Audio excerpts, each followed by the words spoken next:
పాలు తాగిన వెంటనే పసిపిల్లలు వామిటింగ్ చేసుకుంటున్నారు అని చెప్పి డెలివరీ అయిన మదర్స్ కంగారు పడుతూ ఉంటారండి.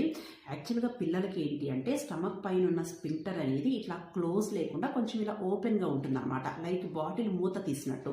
కాబట్టి వాళ్ళని ఏంటి పాలివ్వగానే పడుకోబెట్టేసేస్తే ఇలా పాలు అనేది పైకి వచ్చేసేసి వామిటింగ్ లాగా బయటకు వస్తుంది అనమాట. కాబట్టి వాళ్ళని ఏం చేయాలి, పాలివ్వగానే ఇట్లా భుజం మీద వేసుకొని ఒక 10 minutes ఇట్లా వీపు మీద తడుతూ ఉండాలన్నమాట. దాన్ని బర్పింగ్ అంటాం.